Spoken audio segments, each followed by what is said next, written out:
बिस्मिल्लाहिर्रहमानिर्रहीम। अस्सलाम वालेकुम नाज़रीन, मैं हूं यासिर रशीद और आप मेरा व्लॉग देख रहे हैं। नाज़रीन, पाकिस्तानी सियासत में क्या कुछ चल रहा है, देग रखी हुई है और देग के अंदर मसाला जार डाले जा रहे हैं। अभी किसी को इस बात का इम्कान नहीं है कि देग में से पक्के निकले का क्या बाहर। यहाँ पर हर रोज़ नए अहकाम जारी हो रहे हैं, हर रोज़ आइन के आर्टिकल की नई तशरीहात हो रही हैं, हर रोज़ एक नई कदगन लग रही है और आने वाले दिनों में पाकिस्तान की सियासत का मंजरनामा क्या होने वाला है किसी को कुछ नहीं पता। पंजाब के अंदर डेवलपमेंट क्या हो रही है, ये सबसे बड़ी बात है। अगर पंजाब की हुकूमत घर जा रही है तो पंजाब में नई डेवलपमेंट भी होने जा रही है। पंजाब काबीना ने बहुत से नए फैसलों की मंजूरी दी है, जिसमें एक बड़ा फैसला यह है कि शाहजीवना को तहसील बनाया जाएगा। उसके बाद सबसे बड़ा फैसला यह है कि पंजाब के अंदर 25,000 नए असातिज़ा की भर्ती का फैसला किया गया और काबीना ने इसकी मंजूरी दे दी। और इसके साथ साथ लेडी हेल्थ वर्कर्स जो हैं उनके मेडिकल अलाउंस में 25% का इजाफा कर दिया गया। अब अगर कोई हुकूमत घर जा रही है तो घर जाते वक्त ये नवाजिशात की जो बरसात हो रही है, इसका सबसे बड़ा फायदा किसे होगा ये आप बखूबी जानते हैं। पाकिस्तान तहरीक इंसाफ का नैरेटिव पंजाब में मकबूलियत इख्तियार कर रहा है, लेकिन दूसरी तरफ वफाकी हुकूमत जो इस दौड़ में लगी हुई है कि पंजाब में रजीम चेंज के अंदर उनका कोई ना कोई हरबा इस्तेमाल में आ जाए, तो वो अभी कारगर होता दिखाई नहीं दे रहा। इन्होंने पाकिस्तान मुस्लिम लीग काफ के सदर चौधरी शुजात हुसैन साहब से रब्ता किया, उन्हें राम करने की कोशिश की और वो किसी हद तक राम होते दिखाई भी दिए। लेकिन उसके पैरेलल आज स्पीकर पंजाब असेंबली सिब्तैन खान का कहना है कि चौधरी शुजात हुसैन का पंजाब से कोई ताल्लुक नहीं है। तो फिर उन्होंने इकदाम यह उठाया कि मरकजी सेक्रेटरी जनरल जो पाकिस्तान मुस्लिम लीग काफ के हैं तारिक बशीर चीमा साहब, उनकी तरफ से एक लेटर जारी हुआ जिसमें कामिल अली आगा जो पाकिस्तान मुस्लिम लीग काफ के सेनेटर हैं उनकी पार्टी रुकनीत को मुअत्तल कर दिया गया और उसके साथ साथ बुनियादी रुकनीत भी मुअत्तल कर दी। वो पंजाब में एक आला ओहदे पर फाइज थे पाकिस्तान मुस्लिम लीग काफ में, उन्हें उस ओहदे से हटा दिया गया।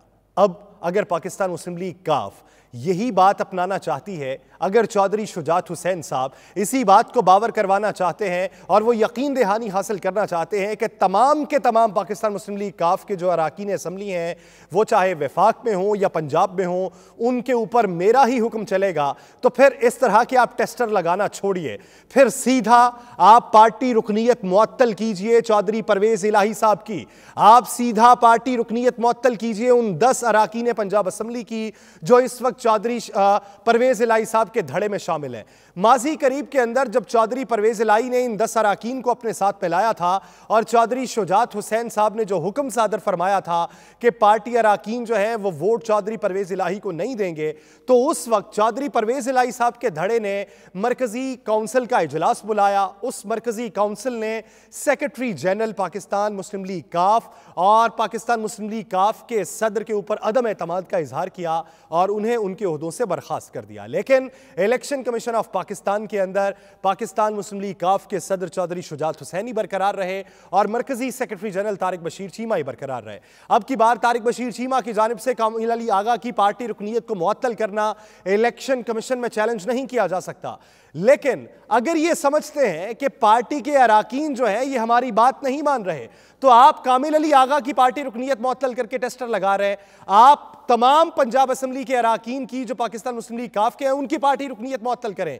आप सिर्फ उनको यह बावर करवाने की कोशिश कर रहे हैं कि अगर हम कामिल अली आगा से जान छुड़वा सकते हैं तो फिर आप लोगों से भी जान छुड़वा सकते हैं। वहां पर पाकिस्तान मुस्लिम लीग काफ को तहफ्फुजात है, उन्हें यह पता है कि अगर इनकी पार्टी रुकनीत मुअत्तल कर दी, अगर चौधरी परवेज इलाही को पंजाब की पार्टी सदारत से हटा दिया गया और 10 अरकान की पार्टी रुकनीत को मुअत्तल कर दिया, फिर पाकिस्तान मुस्लिम लीग काफ के पास रहेगा क्या? फिर पाकिस्तान मुस्लिम लीग काफ कहीं भी नहीं जा सकेगी। और फिर अगर हम इन नशिस्तों पर ज़िमनी इंतखाबात भी करवाते हैं तब भी इस बात की एश्योरिटी हमारे पास मौजूद नहीं है कि 10 की 10 नशिस्तें हम वापस निकाल पाएंगे। इसलिए वो किसी जगह पे धमकी के साथ, किसी जगह पे बातचीत के साथ, किसी जगह पे राम करने की कोशिशों के साथ वो इस तरह के टेस्टर लगा रहे हैं। लेकिन आज चौधरी परवेज इलाही साहब और मोनस इलाही की पैदर पे मुलाकातों का नतीजा ये निकला कि चौधरी परवेज इलाही साहब ने आज एक ट्वीट किया कि हम साथ हैं और साथ रहेंगे, इमरान खान साहब हमारे लीडर हैं और उनकी ही बात को माना जाएगा। आज खान साहब आए और उन्होंने ये बात की कि असेंबली हमने तहलील करने का फैसला किया, लेकिन वफाकी हुकूमत तहरीक अदम एतमाद ले आई। अब सिब्तैन खान साहब ये राय रखते हैं जो स्पीकर पंजाब असेंबली है, उनका ये कहना था कि तहरीक अदम एतमाद या एतमाद के वोट के बगैर असेंबली तहलील नहीं हो सकती। ये पाकिस्तान तहरीक इंसाफ के स्पीकर हैं, यानी उन्होंने ये वाज़ेह इशारा दे दिया है कि तहरीक अदम एतमाद या तो होगी या एतमाद का वोट होगा। उसकी कामयाबी के बाद असेंबली को तहलील कर दिया जाएगा। और गवर्नर बलीगुर रहमान के हवाले से उन्होंने जो उनके ख़त का जवाब भी दिया, उसमें यह बात की कि मेरा इस्तेहकाक है और मैं बतौर स्पीकर किसी भी रूल्स को आइन के मनाफी और आइन के तहत इख्तियार उसका हासिल करते हुए उसको कलअदम भी करार दे सकता हूं या उसे सही भी करार दे सकता हूं। अब एक जंग तो जारी है। दूसरी तरफ बलीगुर रहमान साहब जो डीनोटिफाई करना चाहते थे वज़ीर आला पंजाब को, कानूनी टीम के साथ जब मुशावरत हुई तो उस मुशावरत के बाद कानूनी टीम ने यह बताया कि अगर वज़ीर आला खुद ये कहें कि मैं एतमाद का वोट हासिल नहीं करना चाहता, तब आप उन्हें डी नोटिफाई कर सकते हैं। अगर अभी वो इस हवाले से खामोश हैं और वो एतमाद का वोट हासिल करने की बात कर देते हैं और उसके लिए किसी दिन का इख्तियार कर लेते हैं, तो फिर आपका ये जो हुक्म है या आपका डी नोटिफाई जो करना है, अदालत से वो हज़फ हो जाएगा। अदालत उन्हें बतौर वज़ीर आला पंजाब बहाल कर देगी। इसी हवाले से पीडीएम अब सर जोड़ के बैठी है कि अब करें तो क्या करें। कानूनी टीम की मुशावरत के बाद फैसला कुछ और सामने आया है, उनकी राय कुछ और सामने आई है। यानी आप अंदाज़ा लगाइए, गवर्नर की नशिस्त पर बैठा हुआ शख्स, आप अंदाज़ा लगाइए, वज़ीर आज़म पाकिस्तान, आप अंदाज़ा लगाइए कि इनकी पूरी फ़ौज पहले ये ऐलान कर देती है कि एतमाद का वोट हासिल करें, फिर ये भी कह देते हैं कि वज़ीर आला हाउस को सील किया जाएगा, फिर ये भी कह देते हैं कि रात 12 बजे तक अगर आप एतमाद का वोट हासिल नहीं करते तो आप डी नोटिफाई हो जाएंगे। ये कौन कह रहा है? वो जो वज़ीर दाखिला हैं राना सनाउल्लाह, जो खुद कानून की प्रैक्टिसेस करते हैं, जो खुद लॉयर हैं, वो ये बात कर रहे हैं कि आपको डी नोटिफाई कर दिया जाएगा। फिर कानूनी टीम की मुशावरत के अंदर जो राय सामने आई है वो किस आईन कानून की रोशनी में आपकी राय सामने आई है, फिर ये भी बता दीजिए। यानी मसनद इक़्तिदार पे बैठा हुआ शख्स अपने ज़ोम में कोई भी बात कर लेता है और फिर बाद में जाके उसे इदराक होता है कि अगर हमने ये कर लिया तो फिर हमें ये भुगतना पड़ेगा। यही हाल पाकिस्तान तहरीक इंसाफ का भी है। वो ऐलानात कर देते हैं, फिर उन्हें यह पता चलता है कि कानूनी तौर के ऊपर ये हडल्स हमारे रास्ते में रुकावट पैदा कर सकती हैं, फिर वो सोच विचार में मुब्तला हो जाते हैं। अब की बार उनकी तरफ से एक फैसला हुआ ही हुआ तो दूसरी तरफ से अब वफाकी हुकूमत आड़े आन खड़ी हुई है। अब आने वाले दिनों के अंदर पंजाब के अंदर क्या होगा और पंजाब में नया तरीक़ाकार क्या अपनाया जाएगा, ये एक बहुत बड़ा सवालिया निशान है। वफाक ने जिस आईजी की मंजूरी दी और जिस आईजी को पंजाब में लगाया गया वो चौधरी परवेज़ इलाही साहब के मंजूर नज़र हैं। सवाल ये पैदा होता है कि चौधरी परवेज़ इलाही साहब का मंजूर नज़र कोई शख्स हो और वफाक को ये इत्मीनान हो कि चौधरी परवेज़ इलाही उनका साथ नहीं देंगे, तो वफाक उसकी मंजूरी क्यों देगा? क्या ये चौधरी परवेज़ इलाही साहब को राम करने की कोशिश है कि चौधरी परवेज़ इलाही साहब को इस तरीके से राम कर लिया जाए? आने वाले दिनों के अंदर उनके तरक्याती मंसूबों के हवाले से वफाक यहाँ तक भी यकीन दहानी करवा चुका है कि आपको पैसों का इजरा किया जाएगा। तो क्या वफाक चौधरी परवेज़ इलाही साहब के साथ मिलकर कोई गेम चला रहा है या चौधरी परवेज़ इलाही साहब इमरान खान साहब के साथ मिलकर वफाक को चक्कर दे रहे हैं? ये एक बुनियादी सवाल है। लेकिन इस घन चक्कर के दौरान पाकिस्तान की मईशत को नुकसान पहुंचता जा रहा है। इसी सियासत के दौरान डॉलर की कीमत में इजाफा होता जा रहा है। आज भी डॉलर की कीमत में इजाफा हुआ।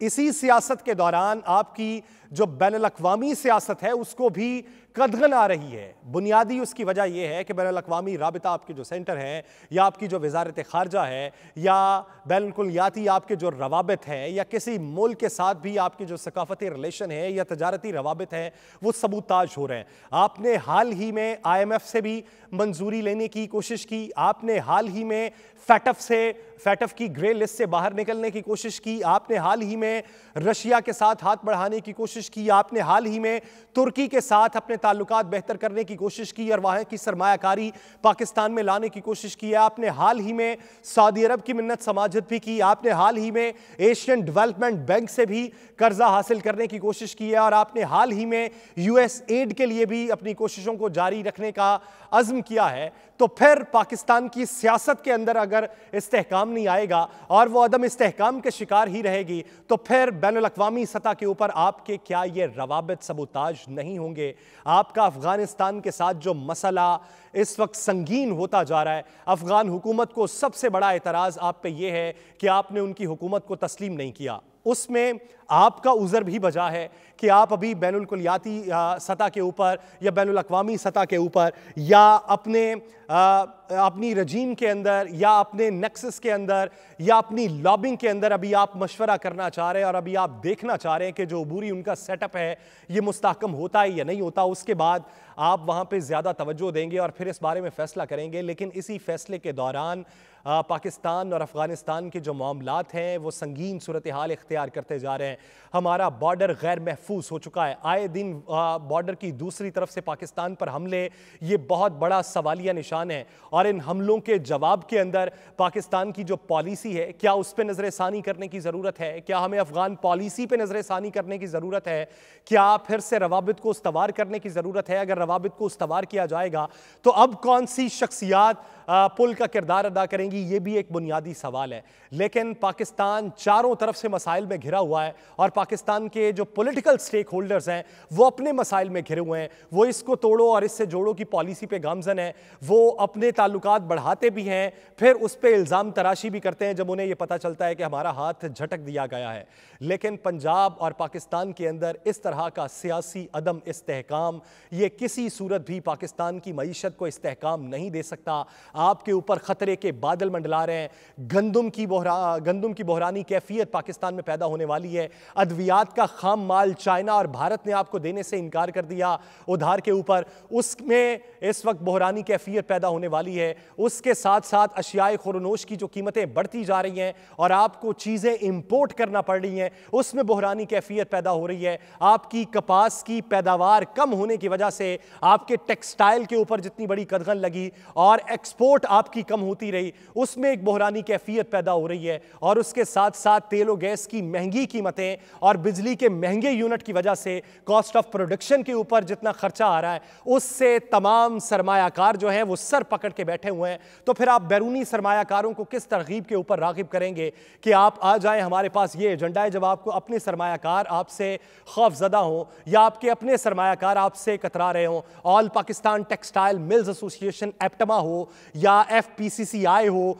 या फिर बिजनेसमैन पैनल BMP हो या उसके साथ साथ दीगर जो प्लेटफॉर्म है वो हो, या आप ये देखिए कि जितनी भी ट्रेड्स यूनियंस हैं उनके बड़े ओहदेदारान हो, रिक्शा यूनियन के बड़े ओहदेदारान हो, उन सब के एहतजाज रिकॉर्ड के ऊपर हैं। आप कभी चैम्बर ऑफ कॉमर्स का चक्कर लगाइए, आपको पता चले कि पाकिस्तान के जो सरमायाकार हैं इस वक्त किस परेशानी में मुब्तला हैं। आपने इसहाक डार साहब को लाके बैठा दिया, इसहाक डार साहब ने बड़े बड़े दावे भी कर दिए, इसहाक डार साहब ने धमकियां भी लगा ली IMF को, लेकिन अब IMF के सामने घुटने टेक रहे हैं और IMF की आपकी बात नहीं मान रहा। तो पाकिस्तान के सरमायाकारों को कुछ हौसला दीजिए, उनकी कुछ उम्मीद बंधाइए, उनको कुछ रोशन मुस्तकबिल दिखाइए और उन्हें कल की नवीद सुनाइए कि आपके लिए कुछ बेहतर इक़दाम कर रहे हैं। बसूरत दीगर अपने लोगों का एतमाद उठ गया तो बाहर के लोगों का एतमाद हासिल करके क्या करेंगे। मुझे दीजिए इजाज़त, अल्लाह निगहबान।